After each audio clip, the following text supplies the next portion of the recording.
Hola, soy Carmen Ruiz, y hoy quiero contarles algo que revolverá el estómago de cualquiera que tenga un mínimo de decencia.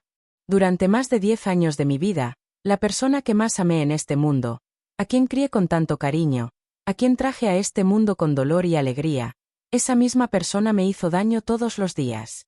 Mientras yo estaba allí, inmóvil, sin poder mover ni siquiera mi brazo izquierdo para defenderme, mi propio hijo me abusó. Lo hizo durante toda una década. Lo peor de todo es que lo hacía fingiendo que me cuidaba.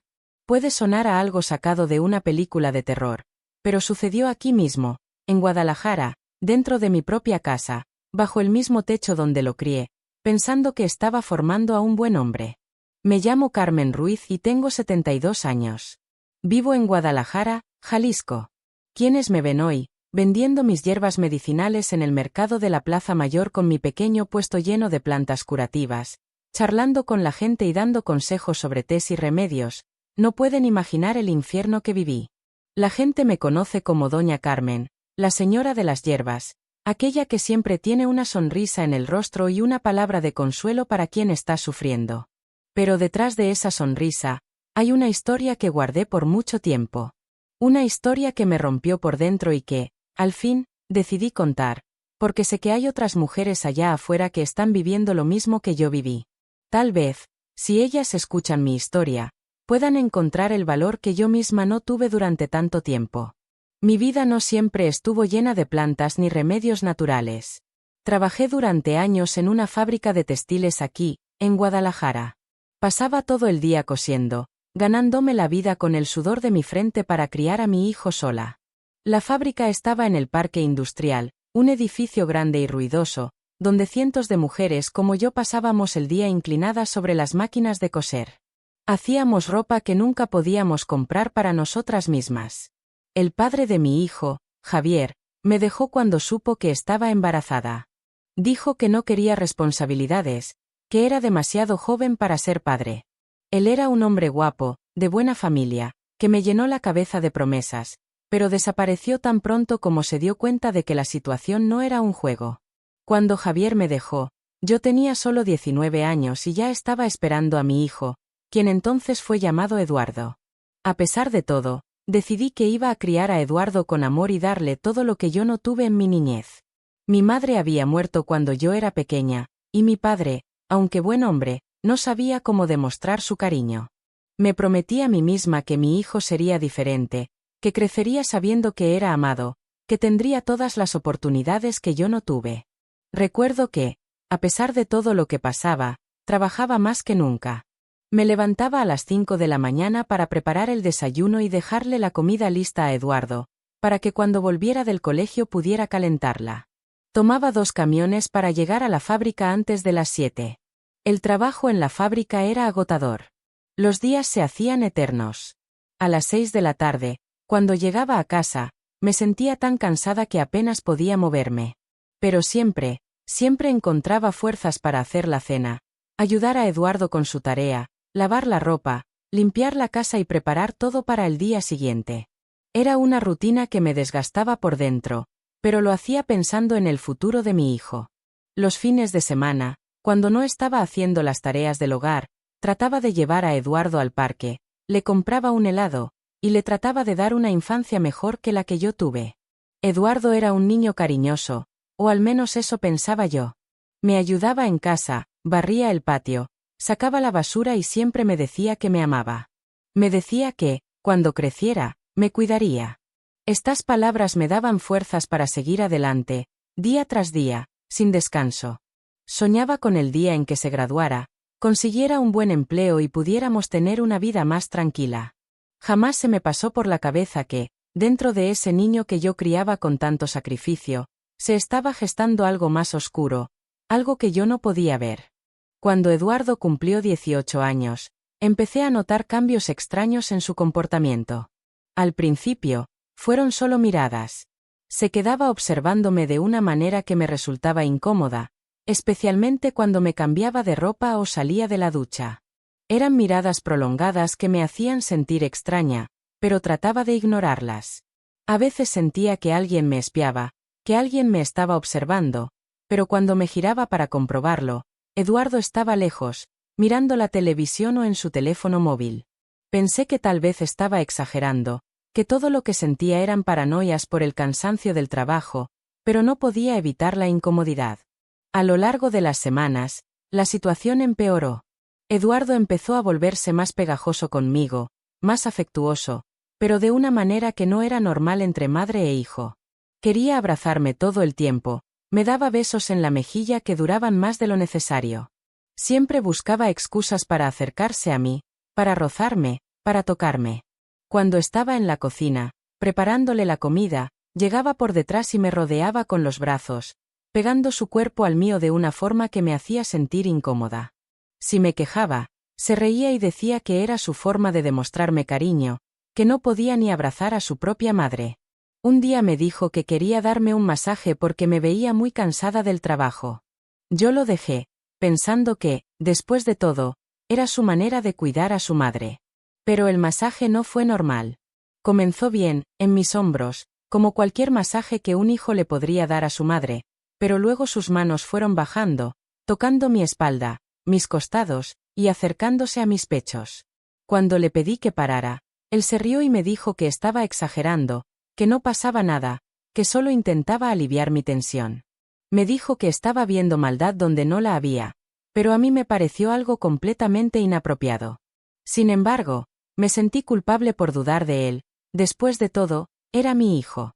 Las cosas continuaron empeorando poco a poco, de manera tan sutil que me costó mucho darme cuenta de lo que estaba pasando. Eduardo comenzó a entrar en mi habitación sin llamar, siempre con alguna excusa. Decía que quería preguntarme algo sobre la escuela o que estaba buscando algo que yo le había prestado, pero yo sentía que sus ojos siempre se quedaban fijos en mi cuerpo. Lo peor era cuando me encontraba en mi bata de baño.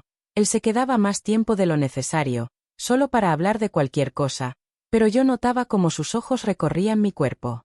Cuando le mencionaba lo incómoda que me sentía, él se enfurecía, me decía que estaba pensando mal, que solo quería hablar conmigo, que estaba exagerando. Una noche, vino a mi habitación diciendo que había tenido una pesadilla terrible y que no podía dormir solo. Pensé que, después de todo, era normal que un hijo viniera a buscar consuelo en su madre. Así que le dejé acostarse en mi cama, pensando que al día siguiente volvería a su habitación. Pero durante la noche, sentí como su cuerpo se pegaba al mío, como sus manos comenzaban a recorrer mi cintura y mis piernas. Cuando desperté sobresaltada y le pregunté qué estaba haciendo, él fingió que estaba profundamente dormido. Al día siguiente, cuando mencioné lo sucedido durante el desayuno, me dijo que había sido un sueño, que no había pasado nada. Me dijo que la gente que trabaja mucho tiene pesadillas muy realistas, y que yo estaba confundiendo la realidad con los sueños. Me hizo sentir como si estuviera loca, como si todo lo que sentía fuera producto de mi cansancio. Lo peor de todo es que comencé a tener miedo de mi propio hijo, pero al mismo tiempo, sentía que no debía pensar mal de él. Era el niño que crié con tanto amor, con tanto sacrificio. ¿Cómo podría pensar algo tan horrible? Traté de convencerme a mí misma de que todo eso era producto de mi imaginación, que el trabajo me estaba volviendo paranoica. Pero lo cierto es que cada vez que pasaba algo extraño, me sentía más incómoda, más insegura, y comencé a tomar precauciones. Empecé a cerrar con llave la puerta de mi habitación, algo que nunca había hecho antes. También cambié mis hábitos al ducharme. Ahora me vestía en el baño en lugar de en mi habitación. Cada vez me sentía más atrapada, sin saber por qué tomaba esas decisiones contra mi propio hijo. No entendía lo que estaba pasando, pero sabía que algo no estaba bien. Todo cambió el día que, de repente, me sentí mal en la fábrica. Recuerdo que estaba trabajando, cosiendo como siempre, cuando de repente un dolor terrible atravesó mi cabeza. Fue como si alguien me hubiera golpeado fuertemente en el cuello. La visión se me nubló de inmediato y sentí que el suelo giraba debajo de mis pies. Traté de sostenerme, pero no pude. El último recuerdo que tengo es de caer de la silla, y luego todo se volvió negro. Cuando desperté, estaba en el hospital, conectada a varias máquinas. El médico me explicó que había tenido un derrame cerebral, una hemorragia cerebral. Me dijo que era muy joven para eso, que normalmente esto sucedía en personas mayores, pero que el estrés de tanto trabajo y de mi vida había contribuido a ello. Fue entonces cuando mi vida dio un giro completo. Ahora dependía de los demás para todo. Necesitaba ayuda para bañarme, para vestirme, para ir al baño, para comer. Eduardo, que en ese momento tenía 22 años, se ofreció a cuidarme. Me dijo que dejaría todo, que dedicaría su vida a cuidarme, porque yo había dedicado toda mi vida a él. Al principio, me conmovió tanto sacrificio. Durante los primeros días en casa, todo parecía normal.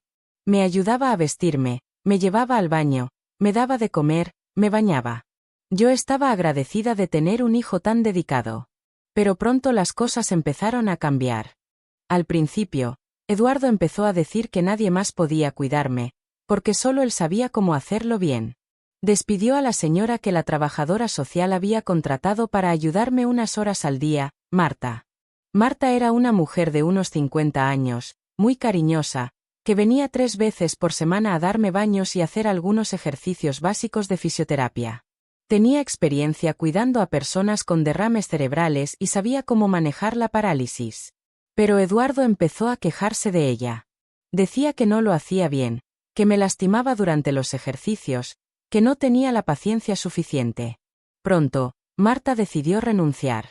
Entonces, Eduardo comenzó a decirme que yo era muy sucia, que necesitaba baños más largos, que nadie más lo haría con el cuidado que él podía darme. Los baños que antes duraban unos 10 minutos con Marta, ahora empezaron a durar más de 1 hora con Eduardo. Me decía que las personas paralizadas acumulan suciedad en lugares que las personas normales ni se imaginan. Me aseguraba que si no me limpiaba bien, podía infectarme y que podría morir si no me daba la higiene adecuada. Comenzó a tocarme en lugares donde no debería, como mis senos y mi zona íntima, siempre con la excusa de que me estaba limpiando correctamente. Cuando me quejaba, me decía que no entendía nada de cuidados médicos, que debía estar agradecida por su paciencia. Al principio, traté de argumentar, pero él siempre tenía una justificación médica lista. Decía que había investigado en Internet sobre la higiene de las personas postradas, que los expertos recomendaban una limpieza meticulosa, que si yo no me limpiaba bien, podría terminar gravemente enferma. Comenzó a tocarme de una manera que me dejaba incómoda, como si fuera parte del cuidado que me debía dar. Su toque comenzó a alargarse cada vez más, y aunque me sentía cada vez más avergonzada, me decía que era por mi bien, que era lo que los médicos recomendaban. Yo no sabía qué hacer. Estaba completamente dependiente de él, no podía moverme, no podía defenderme. Mi brazo izquierdo estaba completamente muerto, y mi pierna izquierda apenas podía moverse. El pánico comenzó a invadirme. Pero, ¿cómo podía protestar? ¿Cómo podía defenderme de mi propio hijo? Me sentía atrapada en mi propio cuerpo, viendo cómo las cosas sucedían, pero sin poder hacer nada para detenerlas. Mi corazón se llenaba de miedo, pero lo peor de todo era que no tenía a nadie más en quien confiar. Mi vida, que ya era difícil por la parálisis, se había convertido en un infierno. No solo dependía de él para las cosas más básicas, sino que también estaba bajo su control absoluto. Cuando le decía que no me gustaba lo que hacía, que me sentía incómoda, me respondía que si no lo dejaba, podría morir de una infección. Me repetía todo el tiempo que estaba sacrificando su vida para cuidarme, que no debía ser egoísta. Él hablaba con tanta seguridad, con tanta convicción, que comencé a dudar de mí misma. ¿Estaba yo equivocada? ¿Acaso no me estaba cuidando como debía? Me hacía sentir culpable, me hacía sentir que no era agradecida por todo lo que hacía por mí. A medida que pasaban los días, la situación solo empeoraba. Comenzó a tomar el control absoluto de mi vida. Ya no podía ver a nadie. Si alguien venía a visitarme, él respondía por mí, decía que estaba descansando, que la fiebre me había dejado muy débil, que el doctor había recomendado descanso absoluto. Con el tiempo, la gente dejó de venir. Todos pensaban que realmente necesitaba estar aislada para recuperarme. Nadie sospechaba lo que realmente estaba pasando. Yo ya no tenía contacto con el mundo exterior, solo con Eduardo, quien controlaba absolutamente todo. Los abusos fueron aumentando poco a poco, de manera tan gradual que me costaba darme cuenta de que lo que hacía ya no tenía nada que ver con cuidarme. Al principio, solo eran toques extraños durante el baño, pero pronto comenzó a tocarme en lugares que no tenían nada que ver con la higiene. Decía que tenía que masajearme el abdomen para mejorar la circulación, que las personas paralizadas tienen problemas con la digestión y que los masajes eran esenciales para evitar obstrucciones intestinales. Sin embargo, sus masajes no eran lo que decían ser. Comenzó a tocarme más allá del abdomen, rozándome en lugares íntimos, con la excusa de que todo era parte del tratamiento. Yo ya no sabía cómo reaccionar, me sentía atrapada y confundida. Una tarde, después de un largo día de abuso, me sentí desesperada. No podía más. Intenté gritar, pero mi voz no salía. Sentía que mi mente estaba empezando a colapsar. Pero justo en ese momento, la vecina de al lado, la señora García, tocó la puerta. Eduardo respondió, pero ella insistió en verme. No sé qué le dijo, pero entró en mi habitación. Al verme en ese estado, con las marcas de manos en mi cuello y los ojos rojos por tanto llorar, de inmediato se dio cuenta de que algo no estaba bien. Llamó a emergencias, y en cuanto llegó la ambulancia, me llevaron al hospital. Cuando llegué al hospital, el médico me explicó que estaba muy estresada y que las marcas en mi cuerpo no coincidían con los cuidados que supuestamente había recibido. Me hicieron varias preguntas, pero mi mente estaba tan confundida que apenas podía responder. Cuando me preguntaron si alguien me estaba haciendo daño, solo pude asentir con la cabeza, temblando de miedo. Cuando me pidieron que les indicara quién me estaba lastimando, mi respuesta fue clara: mi hijo, Eduardo. El médico inmediatamente alertó a los servicios sociales y me asignaron a una psicóloga, la doctora López, quien comenzó a hablar conmigo en privado. Aunque mi voz temblaba, ella me escuchó con paciencia y me ayudó a recordar todo lo que había sucedido durante esos años. El dolor de revivir esos momentos fue inmenso, pero al mismo tiempo, sentí una extraña sensación de alivio. Finalmente, estaba hablando con alguien que me estaba creyendo, que no pensaba que era yo la culpable. La psicóloga me explicó que lo que había vivido no era mi culpa, que lo que había hecho Eduardo era un abuso sexual. Me explicó todo lo que había sucedido con los toques inapropiados, los masajes medicinales y el control absoluto que había tenido sobre mi vida. Me dijo que lo que él hizo no fue un acto de amor ni de cuidado, sino un abuso de poder, un abuso de una persona vulnerable. Me ayudó a entender que las víctimas de abuso a menudo sienten culpa o vergüenza, pero que esos sentimientos son creados por el agresor para manipular a la víctima. Los servicios sociales tomaron cartas en el asunto y comenzaron una investigación. Mientras tanto, yo me encontraba atrapada entre el miedo a enfrentar a mi hijo y el alivio de finalmente haber sido escuchada. Eduardo seguía negando todo, decía que estaba cuidándome, que nunca me había hecho daño. Durante el proceso de investigación, la policía encontró más pruebas de los abusos. Los exámenes médicos confirmaron que había signos de abuso físico y sexual, y los forenses encontraron marcas en mi cuerpo que coincidían con todo lo que yo había contado. Cuando se enfrentó a la justicia, Eduardo siguió manteniendo su versión. Dijo que yo estaba confundida por el derrame cerebral, que las acusaciones eran delirios provocados por mi estado de salud. A pesar de sus intentos por manipular la situación, los testimonios de la psicóloga, los médicos y las pruebas forenses lo dejaron sin argumentos. Finalmente, fue arrestado y llevado a prisión. Fue sentenciado a 12 años por abuso sexual y maltrato. Pasaron semanas mientras mi vida comenzaba a reorganizarse. Mi prima Laura, que vivía en otro barrio, vino a visitarme. Era la primera vez en mucho tiempo que alguien de mi familia venía a verme, y aunque la situación era difícil, me sentí reconfortada por su presencia. Laura me ofreció mudarme con ella, pero yo no estaba lista para dejar todo lo que conocía. Decidí quedarme en la casa y seguir adelante con mi vida. Después de que Eduardo fuera encarcelado, mis amigos y familiares empezaron a visitarme nuevamente. Poco a poco, pude reconstruir mi vida. Recibí terapia psicológica y física. Aunque el dolor de los años de abuso seguía presente, sentí que por primera vez en mucho tiempo, tenía el control de mi vida. Ya no dependía de Eduardo para nada, y eso me dio una libertad que nunca creí posible. Con el tiempo, me di cuenta de que había algo en mí que no se había quebrado. Mi espíritu seguía intacto. Aunque las cicatrices del pasado nunca desaparecerían, aprendí a vivir con ellas. Lo que había vivido no me definía, era solo una parte de mi historia. Decidí que mi propósito sería ayudar a otras mujeres que habían pasado por lo mismo que yo. Comencé a organizar reuniones en mi comunidad para hablar sobre la violencia doméstica y el abuso. Quería que las mujeres supieran que no estaban solas, que había una salida. Cada vez que una mujer me contaba su historia y encontraba el valor para pedir ayuda, sentía que algo dentro de mí sanaba. Mi vida había sido un infierno, pero ahora podía ayudar a otras a evitar que pasaran por lo mismo. Con el paso de los años, mi vida comenzó a tomar forma nuevamente. A pesar de todo el sufrimiento, me di cuenta de que había algo en mí que seguía luchando. Las cicatrices emocionales que Eduardo me había dejado nunca desaparecerían por completo, pero aprendí a vivir con ellas, a aceptarlas como parte de mi historia.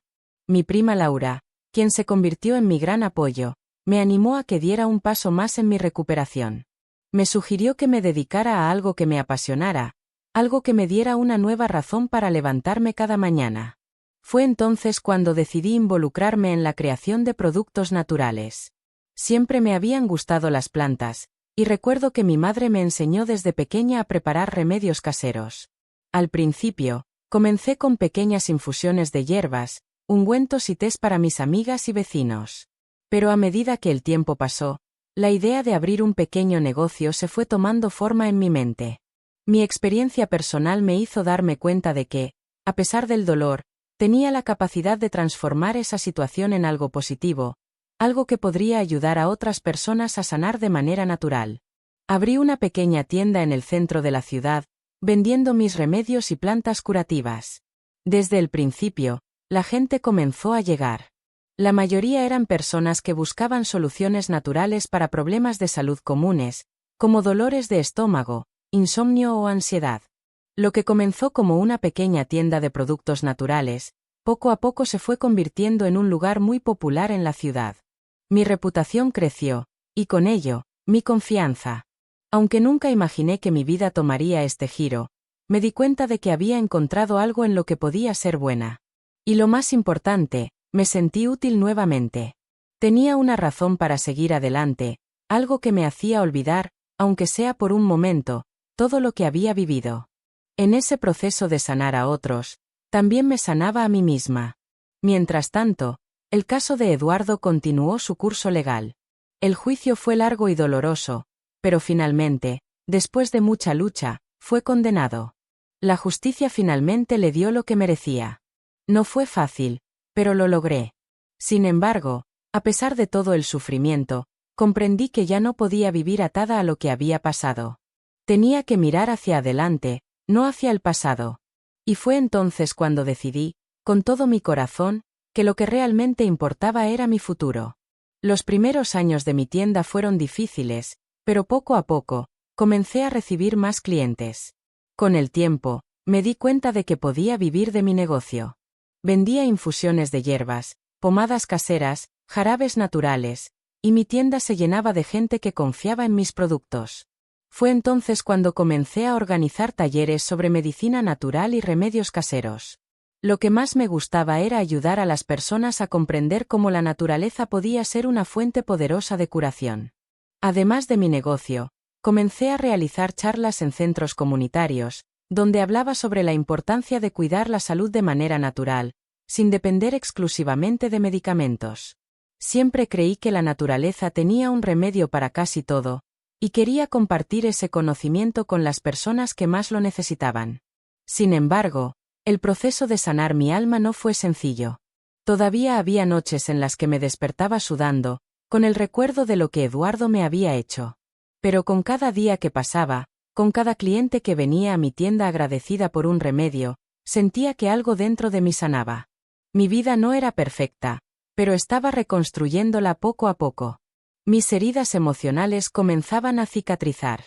Un día, después de un largo día en la tienda, recibí una llamada de mi hermana. Ella me contó que Eduardo había sido liberado de prisión por buena conducta, después de solo 3 años de condena.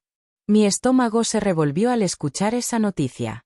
Sentí que todo lo que había pasado, todo el dolor y el sufrimiento, de alguna manera se desvanecía cuando escuchaba su nombre. ¿Cómo podía ser que alguien que me había hecho tanto daño estuviera libre nuevamente? Pero, con el tiempo, comprendí que la justicia humana no siempre es perfecta. Sin embargo, Yo ya no estaba dispuesta a quedarme atrapada en el pasado. Lo que me sorprendió aún más fue la llamada de Eduardo. Un día, apareció en la puerta de mi tienda, completamente diferente. Estaba delgado, con la piel amarillenta, caminando con dificultad. Su aspecto ya no era el de aquel joven fuerte y seguro de sí mismo que había abusado de mí. Ahora, era un hombre roto, frágil, que me pedía ayuda. Cuando lo vi en la puerta de mi tienda, no pude evitar sentir un nudo en el estómago. Estaba tan diferente, tan deteriorado, que por un momento no supe si debía sentir lástima por él o si debía mantenerme firme. Eduardo, ahora un hombre frágil, delgado, con el rostro marcado por el paso del tiempo y por las cicatrices de su propio sufrimiento, se acercó tambaleándose. Estaba usando un bastón para caminar, y su voz temblaba mientras me decía que necesitaba ayuda. «Madre, estoy muy enfermo», dijo, con lágrimas en los ojos. «Los médicos me dijeron que tengo esclerosis múltiple. Si no recibo atención, me voy a quedar completamente paralizado. No tengo a nadie más. Por favor, ayúdame». Yo lo observaba en silencio, viendo la desesperación en su rostro, pero también veía la manipulación en sus ojos. Durante todos esos años en los que fui su víctima, él siempre había sabido cómo jugar con mis emociones, cómo hacerme sentir culpable por sus propios errores. Ahora, en su estado de vulnerabilidad, pensó que podría usar la misma táctica para conseguir lo que quería. Pero yo ya no era la misma. «Lo siento, Eduardo», le respondí con calma, sin el mínimo rastro de emoción en mi voz. «Ahora sabes lo que se siente estar dependiente de alguien, estar completamente vulnerable, no poder defenderse. Ahora sabes lo que es no tener a nadie en quien confiar, tener que esperar que alguien te cuide sin aprovecharse de tu debilidad. Ahora sabes lo que se siente, ¿verdad?». Su rostro palideció al escuchar mis palabras, y pude ver que la manipulación no estaba funcionando. Intentó cambiar de táctica, hablando con voz temblorosa. «Madre, yo sé que he hecho cosas malas. Me arrepiento, te juro que lo hago. Ahora entiendo lo que te hice, pero estoy muy mal, por favor, perdóname. No tengo a nadie más en el mundo. Estoy solo». Pero esas palabras no me conmovieron. Ya las había escuchado antes, durante el juicio, cuando trató de justificarse diciendo que lo hacía por amor, que me cuidaba, que todo lo que había hecho era por mi bien. Pero ahora, después de todo lo que había vivido, de todo lo que había superado, esas palabras no significaban nada. Sabía que no estaba arrepentido de corazón, solo estaba buscando obtener algo de mí, algo que nunca volvería a tener, mi compasión. «Lo que me hiciste durante esos 10 años», continué, «no tiene perdón. Me convertiste en tu prisionera, me hiciste sentir que no tenía valor, que mi sufrimiento no importaba. Y ahora vienes a pedirme perdón porque necesitas ayuda, porque te sientes débil. Pero la verdad es que lo que hiciste es imperdonable. Ya no eres mi hijo, Eduardo. El hombre que estuvo frente a mí todos esos años ya no existe. Lo que está aquí ahora, pidiendo ayuda, no es más que un extraño que trató de destruirme». Su rostro se transformó en una mueca de desesperación, y en ese momento supe que ya no podía manipularme más.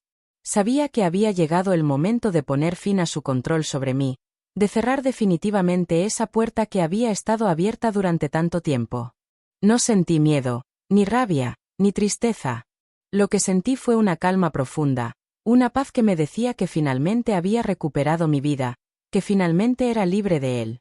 Eduardo intentó usar su última carta, la más baja. «Madre, yo sé que eres una buena persona, que tienes un corazón grande. Siempre has sido capaz de perdonar, siempre has sido generosa. No me dejes morir en la calle. No me hagas esto. No me abandones». Pero esa vez, me reí. No fue una risa de burla, sino una risa de liberación. «No sabes lo que estás pidiendo», le dije con firmeza. «Yo te cuidé durante años, te di todo lo que tenía, y tú lo destruiste. Ahora eres tú quien está solo, y tienes que aprender a vivir con eso. Yo ya no soy la misma persona que era antes. No voy a ser más tu víctima, Eduardo». Vi cómo sus ojos se llenaron de lágrimas, pero ya no me importaba. Él ya había destruido demasiadas cosas en mi vida, demasiado de lo que era.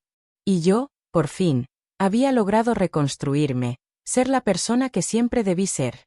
Con una mirada vacía y llena de desesperación, Eduardo se dio la vuelta y comenzó a caminar lentamente hacia la salida de mi tienda. Yo lo observé hasta que desapareció por la puerta. El ruido de sus pasos se desvaneció en la distancia, y con él, se desvaneció también la última sombra de su abuso sobre mi vida. Después de que Eduardo salió de mi tienda, sentí como si un gran peso se hubiera levantado de mis hombros. Durante tantos años, su presencia había marcado mi vida de una manera tan profunda que ni siquiera me daba cuenta de lo mucho que me había controlado.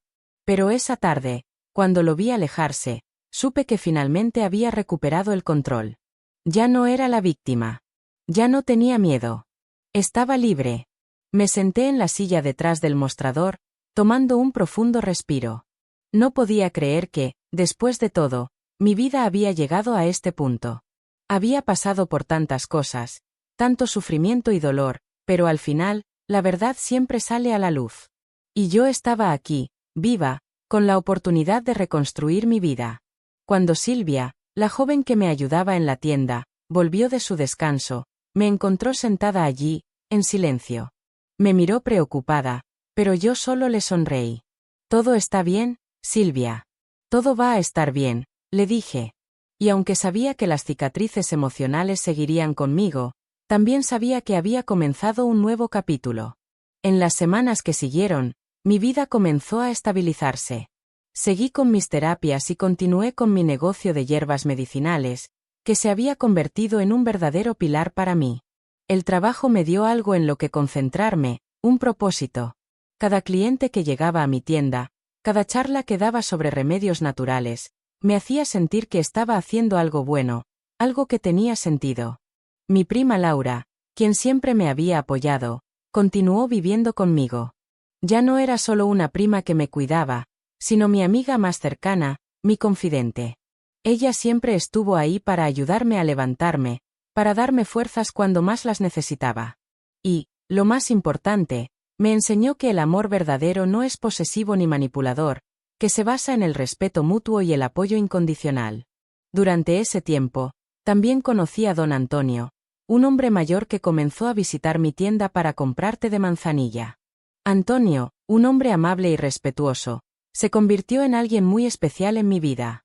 Siempre venía a charlar sobre la vida, el amor y las plantas, y lentamente, me di cuenta de que lo que sentía por él era algo más que una simple amistad. Era un amor tranquilo, sereno, el tipo de amor que siempre había soñado, pero que nunca había conocido.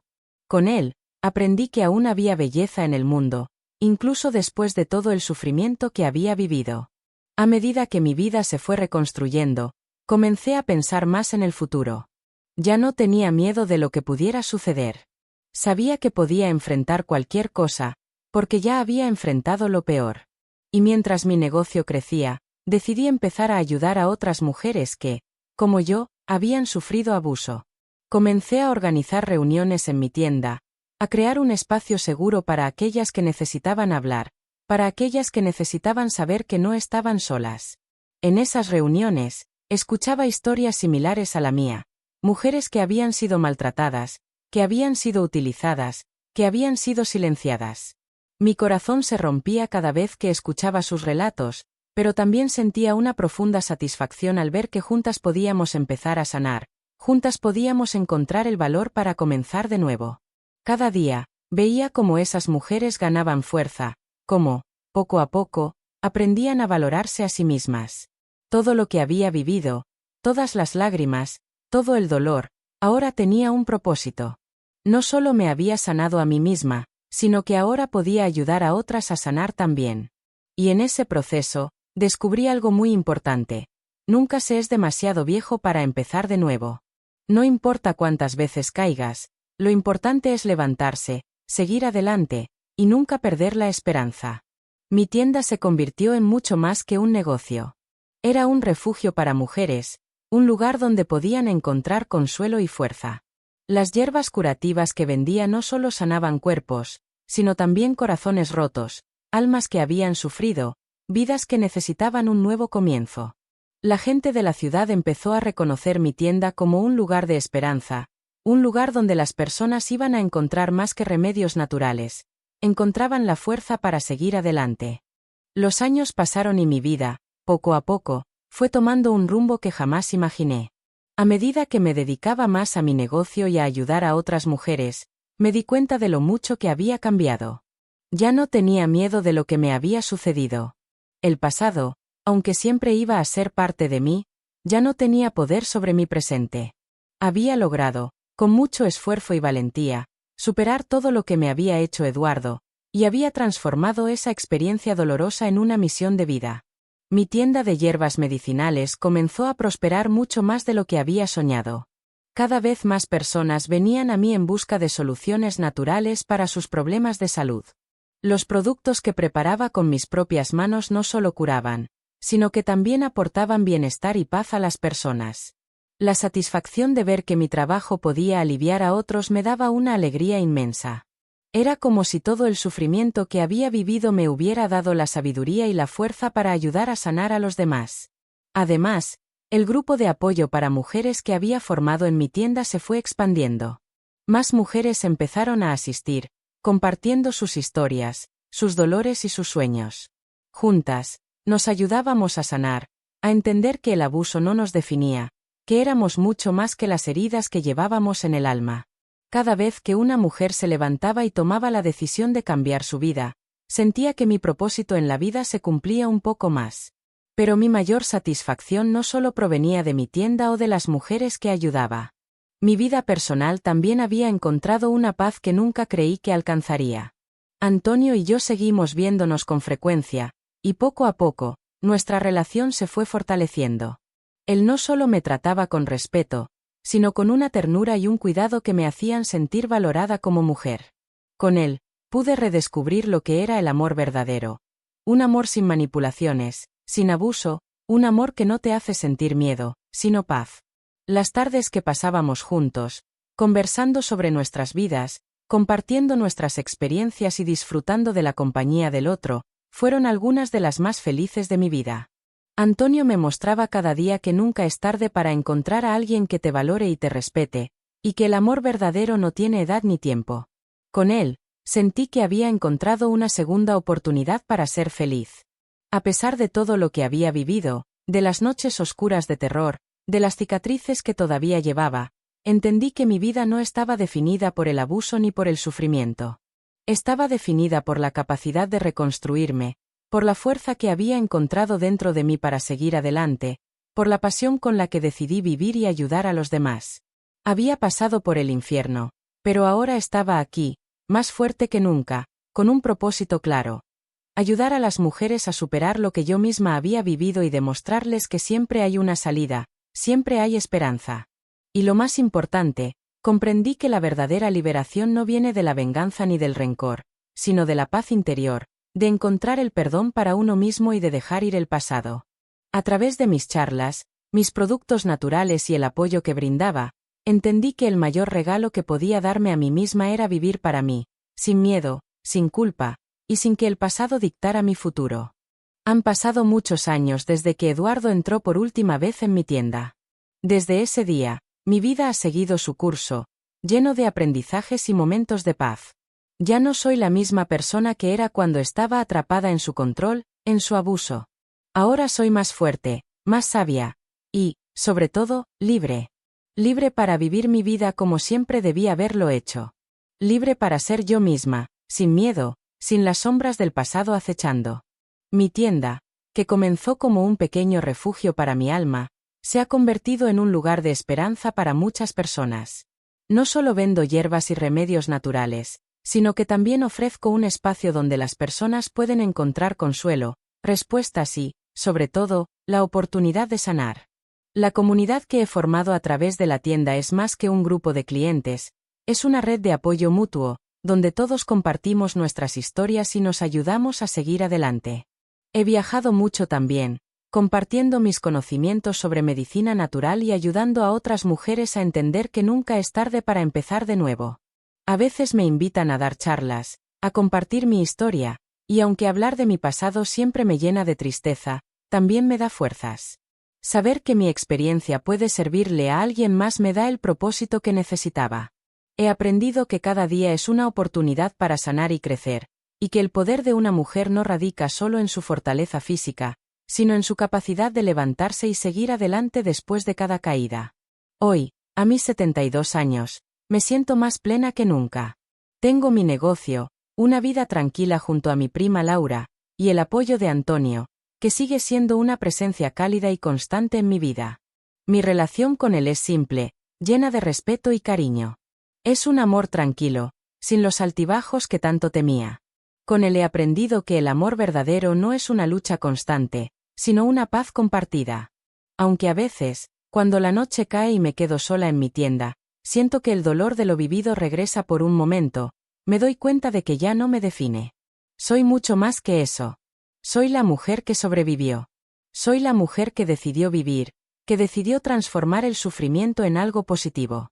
He encontrado mi propósito en la ayuda a los demás, y en cada sonrisa de una mujer que logra liberarse de su propia prisión emocional, veo reflejada la fuerza que tanto me costó encontrar.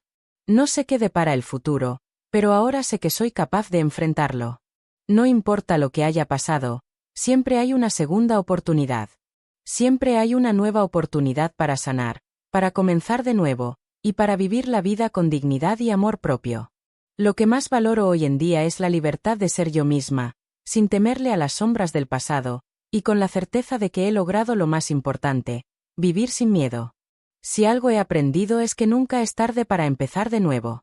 No importa cuántas veces caímos, lo importante es levantarnos. La vida sigue, y hay tanto por hacer, tanto por vivir. Ahora sé que no hay nada que me impida alcanzar todo lo que sueño. La libertad, el amor, la paz interior, son los regalos más grandes que la vida me ha dado. Y hoy, finalmente, puedo decir con todo el corazón, soy libre.